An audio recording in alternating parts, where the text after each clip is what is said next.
नमस्ते दोस्तों। स्वागत है आप सबका हमारे इस चैनल हिंदी साहित्य वाटिका में। आइए सुनते हैं नासिरा शर्मा जी द्वारा लिखी एक बहुत ही मार्मिक कहानी संगसार का दूसरा और अंतिम भाग। इसका पहला भाग आप लोग पहले सुन चुके हैं। आइए सुनते हैं आगे की कहानी। भरा पूरा घर एकाएक खाली हो गया और आसिया तन्हा रह गई। उसे वह दिन याद आने लगे जब बाबा जिंदा थे। आसिया और आसमा के बीच एक भाई भी था जो 5 साल का हो डिप्थेरिया हो जाने से मर गया।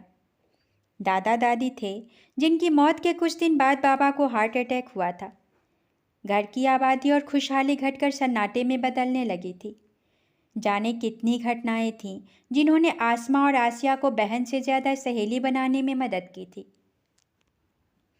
तरह तरह के खेल, ऊट पटांग बातें, हार जीत, लड़ाई, आंसू, शिकवे शिकायत, जलन, सुख दुख के बाद जब आसमा की शादी हो गई तो वह एकाएक अकेली हो गई। हर जगह आसमा की कमी खटकती।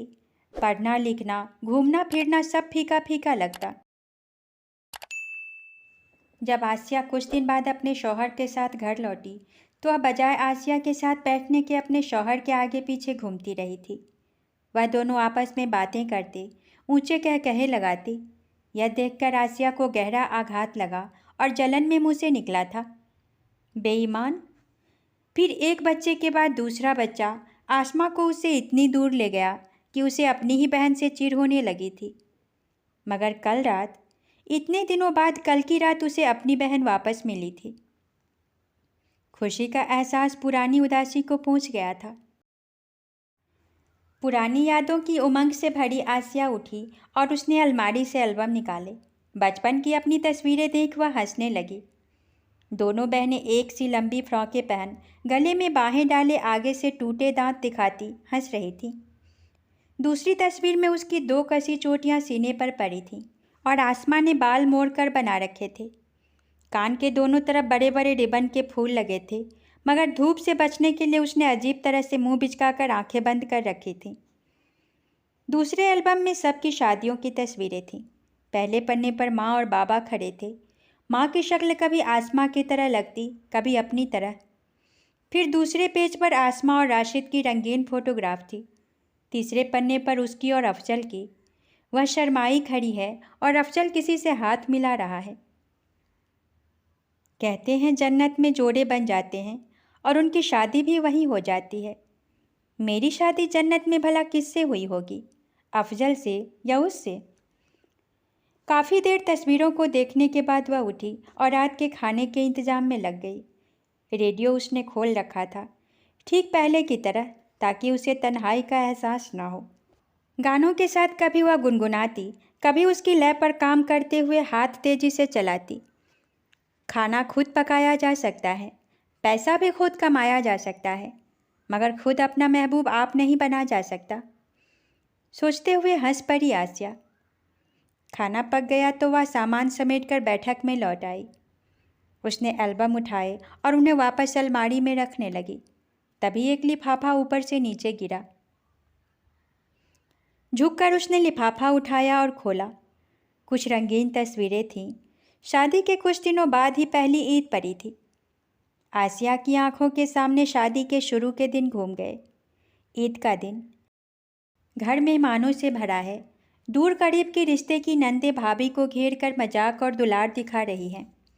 क्योंकि शादी के बाद उसकी यह पहली ईद है, इसलिए ईद के साथ शादी के दिन न आ सकने वालों से उसे मुंह दिखाई भी मिल रही है। रस्म के मुताबिक उसने झुककर सबके आगे सेवइयों की सेनी बढ़ाई। बहू सलीके की है, अफजल की दादी की आवाज़ में संतोष था। कमसिन है, घर के माहौल में आसानी से रच बस जाएगी, फूफी ने फैसला सुनाया। यह क्या दरिया दिली दिखाई बेटी, अभी तो तुम्हारे खाने खेलने के दिन हैं। चचिया सास ने अपनी बेटियों के हाथ उपहारों से भरे देखकर ताज्जुब से कहा। उन्हें पसंद आए, उन पर सजते भी तो हैं। आसिया ने हंसकर नंदों को देखा। कमाल है बहन, खाला ने सराहा। मुबारक हो तुम्हें, बड़े दिल वाली बहू पाई है। सास की बड़ी बहन ने पसंदीदा नज़रों से आसिया को देखते हुए खुशी से भर बहन को गले लगाया। हिना की खुशबू से कमरा महक रहा था। मौसम दिलकश और हवा मतवाली थी। अफजल ने खिड़की खोल दी। तारों से भरा आसमान झिलमिलाती चादर तान कर खड़ा हो गया। खुश मगन आसिया फूलों के जेवर से लदी फदी कमरे में दाखिल हुई तो अफजल से न रहा गया। हंसता हुआ आसिया के करीब पहुंचकर बोला, हमसे ईद मिलना आपका रह गया। आसिया बुरी तरह झेप गई। अफजल ने उसे छुआ और वह छुई मुई बन गई। आसिया के दिल में हसरत थी कि अफजल उसको बार बार देखे, उसकी तारीफ करे और धीरे धीरे उसकी सजावट उससे दूर कर अपनी बाहों में उसे भरे। अफजल को गुनगुना पसंद नहीं था। वह तूफान की तरह उसको अपने साथ बहा ले जाता और फिर जब वह पूरे वेग से बह रही होती तो वह एकाएक शांत हो जाता। और आसिया अभी थोड़ा और के एहसास में डूबी बड़ी मुश्किल से उस बिखराव से अपने को बाहर निकाल पाती और जोर से अफजल का हाथ अपनी तरफ खींचती। अभी आया कहकर वह उसके पास से उठ जाता। अफजल उसे वक्त से पहले भंवर में ले कूदता और मझधार में छोड़ बाहर निकल आता। अफजल को महंगे और खूबसूरत तोहफे देने का बहुत शौक था। आसिया को बहुत अच्छा लगता।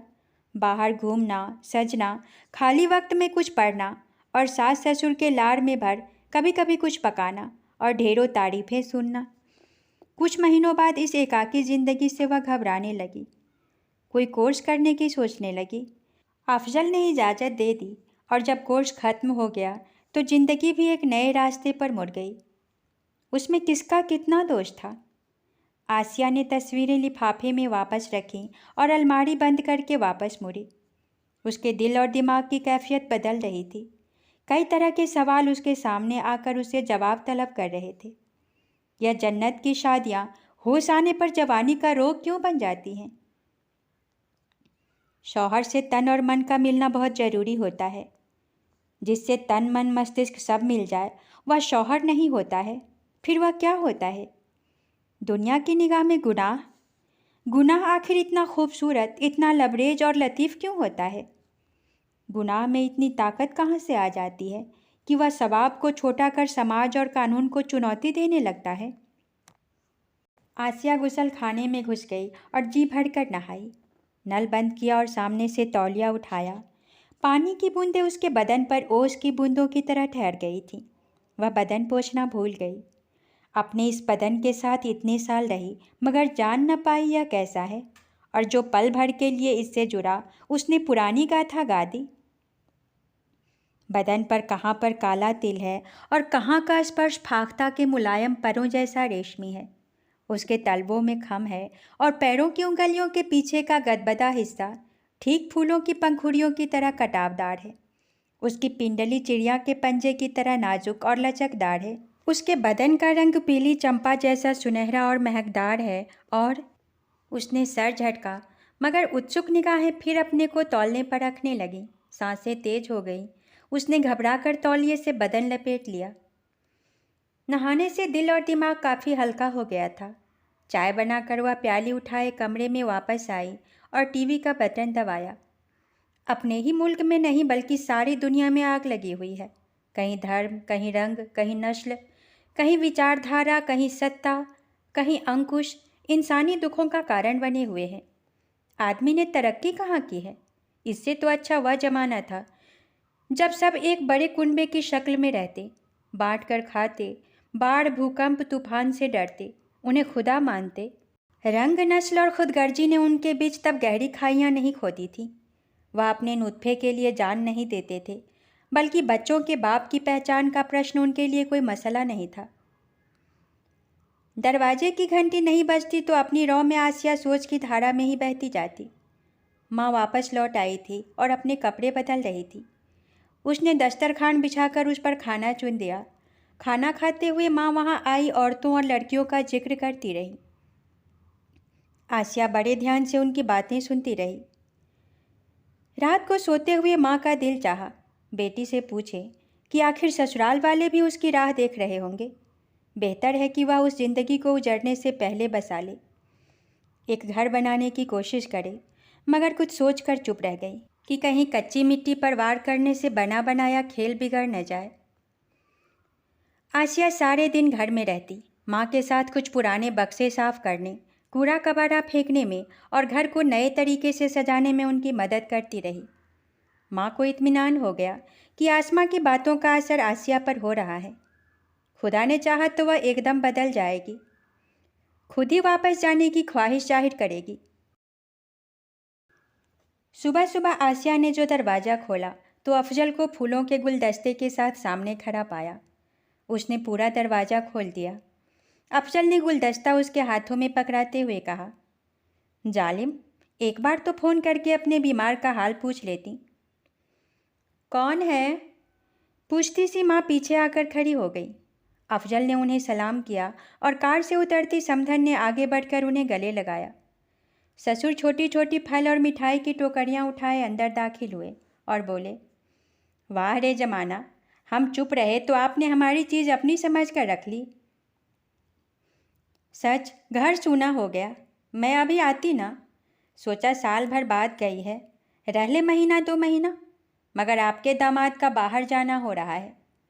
सास ने एक अदा से समधन से कहा, आपकी अमानत पूरे 10 दिन संभाल कर रखी, आपकी बहू है, जब चाहे ले जाए। माँ का चेहरा खुशी से गुलनार हो रहा था। आप अकेली यहाँ रहती हैं, आखिर हमारे साथ रहे ना। अफजल ने सास से कहा, ठीक तो कहता है, आखिर आपका बेटा जो है।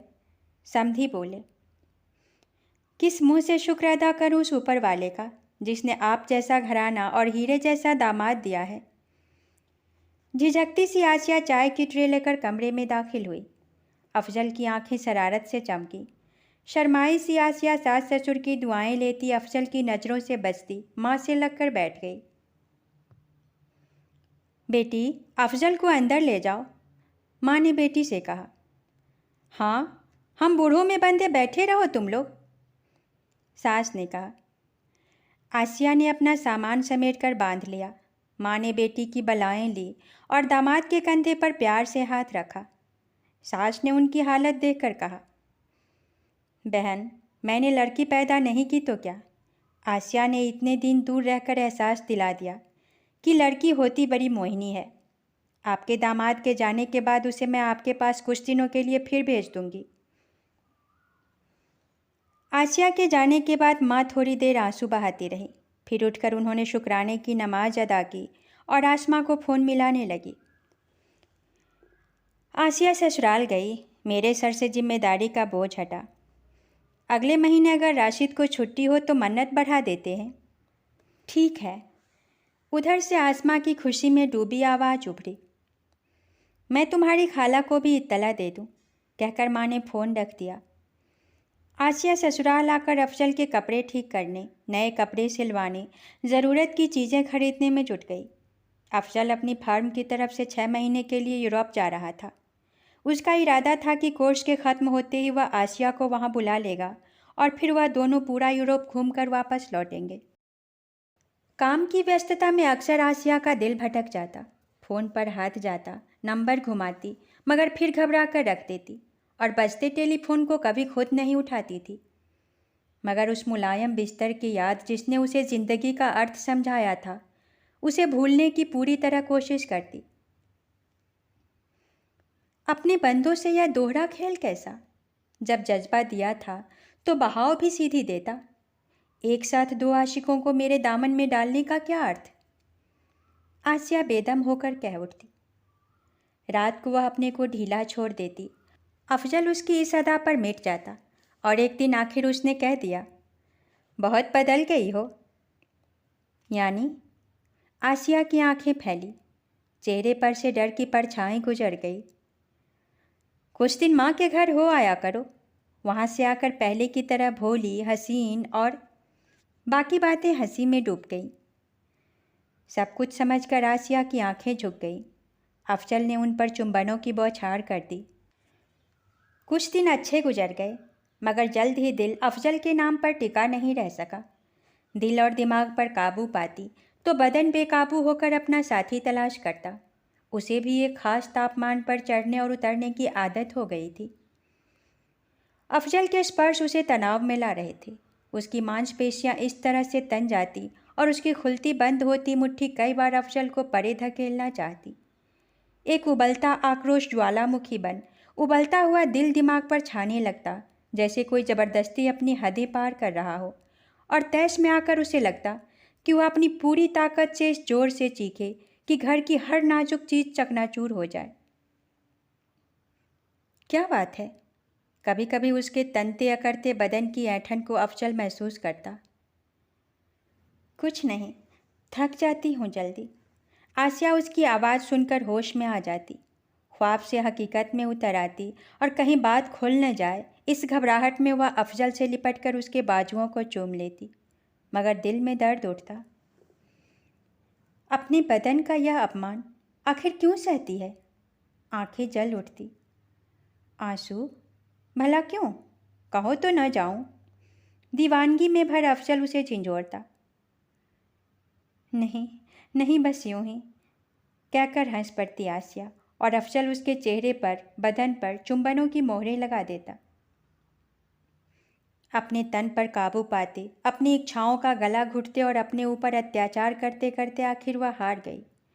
जानती है कि अफजल ने उसे प्यार का पहला सबक सिखाया, मगर प्यार करना, बदन की जवान में एक दूसरे तक पहुंचना और उस विस्तार में अपने साथ किसी को पाना, फिर सारे जहां को उसमें देखना, यह सब तो उसको किसी और ने बताया है। क्या मर्द भी एक दूसरे से इतने जुदा होते हैं? इस दूसरे मर्द ने उसे ऐसा क्या दिया है जो चाह कर भी पहले से जुड़ी नहीं रह पाती है? क्या इस हकीकत को वह कबूल कर ले कि तन हर एक से अपनी ज़बान में बात नहीं कर सकता?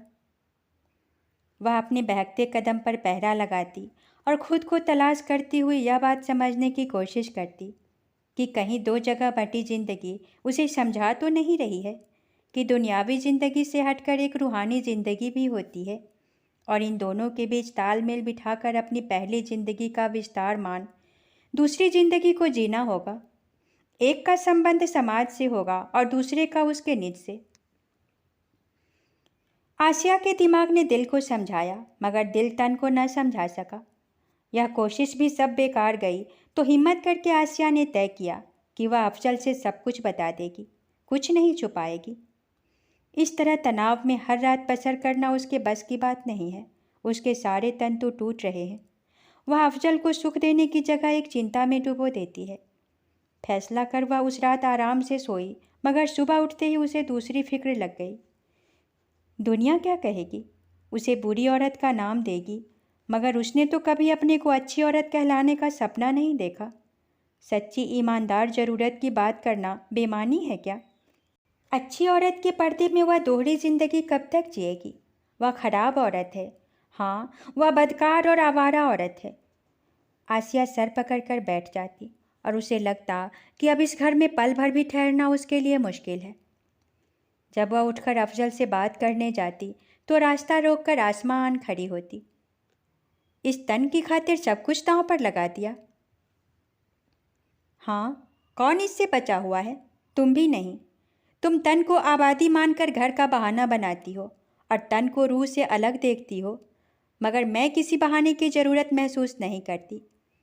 मेरे लिए तन ही सब कुछ है, यही ज़िंदगी की हकीकत और वही मेरे जीने का लक्ष्य। आसमां से जाने क्या क्या वार्तालाप ख्यालों में कर जाती आसिया, और अंत में उसने फैसला ले लिया कि अफजल को अभी आराम से जाने दे, मगर जिस दिन वह वापस आएगा उसे अपना यह फैसला सुनाएगी, ताकि इस 6 महीने के अरसे में तीनों को एक दूसरे के प्रति अपनी जिम्मेदारी का भी एहसास हो जाएगा और वे परख भी लेंगे कि खुद वह कितने पानी में है। अफजल चला गया। घर सूना और दिल उदास हो गया। कई दिन सोते जागते थकन उतारते गुजर गए। माँ और आसमां ने बहुत जोर दिया, मगर वह उनके साथ नहीं गई। उन्हें यह जानकर खुशी हुई कि बेटी मान मर्यादा का अर्थ समझने लगी है। अब आसिया को उसके टेलीफोन का इंतज़ार था। खुद फ़ोन करना उसे पसंद न था, क्योंकि वह बड़े आराम से अब एक दूर खड़े दर्शक की तरह अपने साथ होने वाली घटनाओं और दुर्घटनाओं का अवलोकन कर सकती है। वह अंदर से इतनी बड़ी और पुख्ता हो चुकी है कि दूसरे के किए गए फैसले का कारण ही नहीं समझ सकती, बल्कि उसको सम्मान देना भी जान गई है। एक दिन दोपहर को फ़ोन की घंटी बज उठी। बेख्याली में उसने फ़ोन उठाया। आवाज़ सुनकर धक से रह गई। इतने दिनों के इंतज़ार ने उससे उम्मीद छीन ली थी। उन खूबसूरत गुजरे क्षणों को महज एक इत्तेफाक समझकर उसकी हसीन यादों को संजो कर रखने का मन बना चुकी थी। मगर अब वह आसमां को कैसे समझाए कि उसका तजुर्बा किसी और का सच नहीं हो सकता और किसी दूसरे का सच उसका अपना तजुर्बा नहीं बन सकता। कुछ देर के लिए हो आओ ना, आज महीना भर हो गया है, न घर से निकली न कहीं आई गई। सास ने पीछे से बहू का मनुहार किया। फिर कभी कहकर आलिया ने घबराकर फ़ोन रख दिया। इन्हें क्या पता यह किसका फ़ोन था और वह उसे कहाँ भेजने पर इस तरह इसरार कर रही हैं। 2 महीने की लंबी जुदाई ने मिलन की इस घड़ी को नया अर्थ दे दिया था। मेघ टूट कर बरसी, प्यासी नदी उबलने लगी। आबशार दुगने वेग से गिरा, मगर न तपिश ठंडी हुई न प्यास बुझी। दोनों अपनी शक्ति, अपनी मजबूरी और अपनी अपनी ज़रूरत समझ चुके थे। दोनों में से किसी ने कुछ कहने, पूछने और सफाई देने की ज़रूरत महसूस नहीं की। जहाँ से बिछड़े थे वहीं आकर फिर मिल गए थे, जैसे साथ साथ बहना ही उनकी तकदीर हो। तुम्हारे इस पाक जिस्म पर आज मैं नमाज अदा करूँगा, ताकि यह इबादतगाह मेरे लिए और मैं इसके लिए सदा महफूज रहूं। कहकर वह आसिया के पहलू से उठा और उसके पैरों के पास जाकर खड़ा हो गया। सीने पर हाथ रखकर नियत बांधी, फिर दोनों हाथ उठाकर खामोशी से उस खुदा को याद किया जिसका दूसरा नाम मोहब्बत है। फिर रुकू में झुका और उस नंगी छाती के बीच सिजदे में गिरा। दोनों संगमरमरी गुंबदों के बीच बालों से भरा सर आस्ताने पर टिका अपनी निष्ठा और वफादारी की कसम खाता रहा। सूरज ढलने लगा। चारों तरफ से उड़ते परिंदे थके हारे से इन गुंबदों में पनाह लेने लगे, ताकि नई सुबह के नमूदार होने पर वह और ऊंची उड़ान भर सकें। आदम हवा के इस खामोश समर्पण में किसी तीसरे के वजूद की कोई गुंजाइश नहीं बची थी। तन एक हो गए, धड़कन एक हो गई। अपने को देखने, इस दुनिया को पहचानने और खुदा तक पहुंचने का रास्ता एक होकर बदन में पेबस्त हो गया, जिसको वह बेतहाशा चूम रहे थे। शाम ढले जब आसिया घर नहीं लौटी तो सास बेचैन हो उठी। ससुर जब ऑफिस से लौटे तो अपने साथ खबर भी लाए कि किसी जवान मर्द औरत को जनाकारी के जुर्म में पकड़ा गया है। सुनकर सास की जान निकल गई। शहर में हंगामा, ऐसी हालत में आसिया कहाँ अटक गई। लगता है जिधर कर्फ्यू लगा है उसी इलाके में गई होगी, ससुर ने कहा। अगली दफ़ा से घर का पता और फ़ोन नंबर लिख लूँगी। बेचारे को आज जाना नसीब हुआ तो यह आफत आन पड़ी, सास ने हाथ मलते हुए कहा। रात आंखों आंखों में कट गई। कहाँ फ़ोन करें। माँ और आसमां मन्नत पढ़ाने दूसरे शहर गई हैं। सहेलियों का नाम पता है, न टेलीफोन नंबर। जब कर्फ्यू हटने का ऐलान हो गया और दोपहर तक आसिया नहीं लौटी तो दोनों परेशान हो उठे। अफजल को क्या जवाब दूंगी। कहेगा कि अम्मा आसिया की हिफाजत न कर सकी। सास ने आंखें पोंछी। समधन भी क्या सोचेगी कि बहू का ख्याल न किया, अकेले जाने दिया। ससुर लस्त से पड़ गए। दोनों ने मुश्किल कुशा की तरबीह घुमाना शुरू कर दिया। आए गए के सामने मुंह नहीं खोला। फिक्र ने उन्हें चंद घंटे में अधमरा बना दिया था। दोस्तों ने उसे किसी तरह जेल जाने से पहले ही छुड़ा लिया था, मगर वह इस बात से उन सब से खफा था। जब वह बकझक कर खामोश हुआ तो सादिक ने कमरे की खामोशी तोड़ी। उसका और तुम्हारा रिश्ता मैं मानता हूँ, तुम्हारी अपनी निजी ज़िंदगी से ताल्लुक़ रखता है, मगर जो कुछ तुम लोगों के साथ आज घटा वह अब तुम्हारा मामला नहीं रह गया, बल्कि उसका ताल्लुक़ हमसे और इस समाज से है। इसलिए अभी तक हम चुप थे, मगर इस मामले में अब तुम चुप रहोगे और हम अपना फर्ज निभाएंगे। कुछ सोचो तो, गुनाहगार तो बराबर का मैं भी हुआ, सज़ा सिर्फ उसे क्यों मिले। वह तड़पा। तुम्हें छुड़ाना आसान था, तुम छूट गए, अब उसे छुड़ाने की हम कोशिश करेंगे, इत्मीनान रखो, असलम ने समझाया। एक बार फिर मर्द दगाबाज साबित हो गया।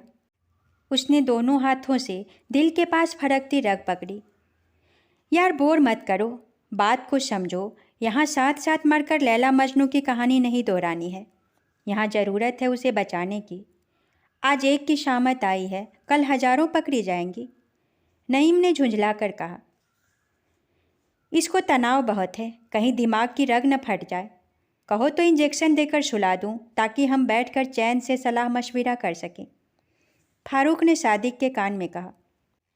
दोस्तों ने ज़बरदस्ती उसे बिस्तर पर लिटाया। फारूक ने अपना दवा का बैग खोला और इंजेक्शन तैयार किया और यह कहते हुए उसके बाजू में घोंप दिया, बात तुम्हारी नहीं है, बल्कि हम जो निज़ाम लाना चाहते हैं, आसिया जो पाना चाहती है, या औरतें अपनी तरह जीना चाहती हैं, यह उसकी है। उनकी तिलमिलाहट इसीलिए है कि आसिया अब उनके लिए चुनौती बन गई है और हमारे संघर्ष की मशाल। मगर मैं तो अपने को उन्हीं जाहिलों की पंक्ति में खड़ा पा रहा हूँ, वह बैन करता सा चीखा। यकीन रखो, उसे सज़ा होने नहीं देंगे। हाँ, जब मुकदमा चला और बहस शुरू हुई तो हम अपना नज़रिया इस जोरदार तरीके से सामने रखेंगे कि इन जालिमों को बगले झांकने के अलावा कुछ समझ में नहीं आएगा, सादिक ने तल्खी से कहा। वह गहरी नींद में डूब गया। शहला और सादिया नाकाम लौटी। अपने प्रभाव, जान पहचान और रिश्वत की पेशकश के बावजूद वह इस हकीकत से बुरी तरह टकराई कि एक ही समाज के दो मापदंड हैं, मर्द के लिए क्षमा और औरत के लिए करादंड। सबके सर झुक गए। आसिया कोतवाली से जेल पहुंचा दी गई थी। मामला अब संगीन हो चुका था। यह सारे लोग समाज के उस वर्ग से हैं जो पढ़ा लिखा प्रगतिशील कहलाता है। इनके सामने आज इतने गूढ़ सवाल आन खड़े हुए हैं कि उनसे बचकर भाग नहीं सकते हैं। यह डॉक्टर, इंजीनियर, वकील, लेखक, अध्यापक, पत्रकार अपने पेशे के बाद का वक्त समाज को सियासत और धर्म के शिकंजे से निकालने में खर्च करते हैं ताकि आने वाले दिनों में इंसान सेहतमंद जिंदगी जी सके। बुद्धिजीवियों की चीख पुकार से सोए लोग जागने लगे। उनके सामने प्रश्न था कि यह कैसे मुमकिन है कि मर्द और औरत अपने बीच उठते आकर्षण को नज़रअंदाज कर बस आमने सामने बैठ सिर्फ कुरान की तलावत किया करें। इस रस्साकसी में संसार की तारीख आगे बढ़ गई। संसद में, समाचार पत्रों में, धार्मिक संस्थानों में जमकर बहस शुरू हो गई। मौलवियों के बीच गर्म और नर्म दल बन गए। गर्म दल का पलड़ा भारी था क्योंकि सत्ता उनके हाथ में थी। नर्म दल वालों के साथ पढ़ा लिखा वर्ग और जनता का एक बहुत बड़ा हिस्सा था, इसलिए गर्म दल वालों की दाल नहीं गल पा रही थी। लोगों में अजीब तनतनाहट थी, जैसे वह पूछना चाह रहे हों कि वह आगे जा रहे हैं या पीछे लौट रहे हैं। जेल की कोठरी में बैठी आसिया दिन गिनना भूल गई है। शहतूत के ढेरों पेड़ उसकी कोठरी के पास हैं, इसलिए अक्सर जेल की कर्मचारी औरतें, लड़कियां वहां शहतूत बीनने पहुंच जाती हैं। कभी कभी कोई लड़की हाथ सलाखों में डाल उसकी तरफ शहतूत से भरी मुट्ठी बढ़ाती है। कभी आसिया शहतूत का एक दाना मुंह में डाल लेती है, कभी इनकार कर देती है। हरजाई है, लड़कियां आपस में फुसफुसाती। नहीं, फाहिशा है, शंका भरी अधेर आवाज़ें टकराती। नहीं, वह भी नहीं, यह तो आयशा है, बूढ़ी औरतें फैसला सुनाती। आयशा, आयशा। पेड़ों पर चहचहाती चिड़िया उड़ जाती हैं, पक्के शहतूत डालों से झड़ जाते हैं और सन्नाटे में बैठी वह दिल ही दिल में उन हैरत ज़दा आवाज़ों को अपने से दूर जाता सुनती है। क्या मैं आसिया नहीं, आयशा हूँ? अगर सचमुच आयशा होती तो क्या मेरा अंजाम यह होता? आसमान का रंग लाल हो जाता और आसिया की आंखें अंगारे बन जाती और रात की स्याही फैलते ही अंगारे धीरे धीरे करके राख में बदल जाते। सारी दौड़ धूप के बावजूद कोर्ट ने अपना फैसला सुना दिया। माँ और आसमां की तरफ से रहम की अपील हुई। सास ससुर ने इस सज़ा को आरोप मानकर उसके खिलाफ अपील दायर की। नर्म दल वाले मौलवियों ने शरीयत की सारी किताबें चाट डालीं। सबूत पेश किए गए कि संगसार का जिक्र कहीं नहीं है, मगर कोर्ट ने अपना जल्दबाजी में लिया फैसला वापस नहीं लिया। उन्हें डर था कि इस तरह उनके हर कदम पर रोक लग जाएगी और हर हरकत पर सवाल उठेंगे। उनकी सत्ता की बुनियाद जिस खौफ और दहशत पर टिकी है वह ख़त्म हो जाएगी। इसलिए बिना किसी झिझक के ऐलान हुआ कि मौका-ए वारदात पर आसिया के पकड़े जाने की वजह से उसे कल संसार कर दिया जाएगा। कागज़ तैयार थे, देर करने की गुंजाइश नहीं थी, वरना बगावत अपने डैने फैला लेती। इसलिए उसी रोज़ जब दिन शाम से गले मिलने के लिए आतुर था, कब्र से पैर लटकाए एक बुजुर्ग कोर्ट की आखिरी खाना पूरी के लिए जेल पहुंचे। अपना गुनाह कबूल करो। काले जूते एकाएक आसिया के पास आकर ठहर गए और भारी आवाज़ की चोट ने खामोशी तोड़ी। आसिया ने चौंक कर नजरें ऊपर उठाईं और लरजती सी उठ खड़ी हुई। सामने खड़े बुजुर्ग ने अपनी सफ़ेद दाढ़ी पर हाथ फेरा और दाहिने हाथ में पकड़ी तस्वीर घुमाई। उनकी आंखों में आश्चर्य भरा कुतूहल कौंधा, जैसे वह अपने को यकीन दिलाना चाह रहे हों कि सामने खड़ी कुंवारी मरियम माँ जैसी पाक मासूम वाली यह कमसीन लड़की भी गुनहगार हो सकती है, जिसको खुदा ने सब कुछ दिया है। तुम्हें शैतान ने बहकाया और तुमने खुदा का रास्ता छोड़ शैतान के कामों में हाथ डाला। खुदा का कहर तुम पर है। बेहतर है कि तुम खुद गुनाह का एतराफ़ कर लो। बुजुर्ग ने आंखें बंद कर लीं। नसीहत में डूबी उनकी आवाज़ उभरी। आसिया के माथे और होठों के ऊपर पसीने की बूंदें छलकीं और फिर वह पूरी की पूरी पसीने में नहा गई। बचपन का खौफ उसके सामने खड़ा था, मगर उसकी आंखें अब भी बुजुर्ग के चेहरे को ताक रही थीं, जैसे उनकी कही बातों का सर पैर उसकी समझ में न आ रहा हो। आसिया के मासूम चेहरे पर फैली भोली आंखों को बुजुर्ग ने एक बार नज़र भर कर देखा, मगर जल्दी ही नज़रें हटा ली। यह वजूद आखिर किस जज्बे से सरशार है? उनके अंदर से सवाल उभरा, मगर अपनी कही बात का जवाब न मिलने को वह अपनी तौहीन समझ ज़्यादा देर ठहर न सके और मुड़ गए। साथ आए लोग भी लौट गए। उनका फ़र्ज पूरा हो गया था। आसिया घुटनों पर सर रख कर बैठ गई, जैसे सिजदे में माथा टेका हो। अगर यह गुनाह था तो फिर ऊपर वाले ने इस बदन में यह प्यास भरी ही क्यों? शाम का धुंधलका बड़े मैदान में दौड़ने लगा। शहतूत के पेड़ों ने अपनी डालियां झुका दी और आसिया के चारों तरफ रात पसर कर बैठ गई। बंद आंखों के सामने उसका चेहरा उभरा। आसिया के पपड़ी पड़े होठों पर मुस्कान फैल गई। फिर आसमां की आंसू भरी आंखें, माँ का छाती पीटते हुए बैन करना, सास ससुर का बेकरारी से रोना, अफजल का हैरत से उसको ताकना। बचपन, जवानी, सारी जिंदगी रील की तरह खुलकर सामने आन खड़ी हुई। आंखों से कुछ गर्म गर्म बहकर घुटनों के कपड़े में जज्ब हुआ। पाँव फट गई। कोठरी से बाहर शहतूत की नंगी डालियां हवा में लहराईं और आसिया ने अपनी आंखें उठाकर उस सवाल पूछने वाले को ताज्जुब से देखा। पतझड़ की हवा सूखे पत्तों को उड़ाती हुई गुजर गई। कोई आखिरी ख्वाहिश? सुनकर हंस पड़ी आसिया और हंसती ही चली गई। जब जीना चाहती थी तब सब ने तन पर 100 पहरे लगाए। किसी ने पूछा कि औरत तेरी ख्वाहिश क्या है? और आज जब मौत सिरहाने खड़ी है तो उससे पूछा जा रहा है कि बता तेरी आखिरी तमन्ना क्या है? आखिरी इच्छा? किसी को देखना, मिलना, कुछ कहना, जो चाहो बिना झिझक कहो। सवाल फिर दोहराया गया। हाँ, एकाएक हंसते हंसते आसिया रुक गई। चेहरे पर गंभीरता फैल गई। आंखों में जिंदगी की चमक लौट आई। सलाखों पर कसी मुट्ठी ढीली पड़ी और आरजू की गहरी घुलावट में दिल की आवाज़ आखिरी ख्वाहिश में महक उठी। मेरी जन्नत एक पल के लिए ही सही, मुझे वापस दे दो। उस रात औरतों ने चूल्हे नहीं जलाए, मर्दों ने खाना नहीं खाया, सब एक दूसरे से आंखें चुराते रहे। अगर आसिया गुनहगार थी तो फिर उसके संगसार होने पर यह दर्द, यह कसक उनके दिलों को क्यों मत रहा था? धन्यवाद। आशा है कि यह कहानी आप लोगों को पसंद आई होगी। इस कहानी और वीडियो के संबंध में अपने विचार और सुझाव अवश्य भेजिएगा। और हाँ, इसी तरह की और भी भावपूर्ण दिल को छू लेने वाली कहानियाँ सुनने के लिए हमारे चैनल को सब्सक्राइब ज़रूर कीजिएगा। शुक्रिया।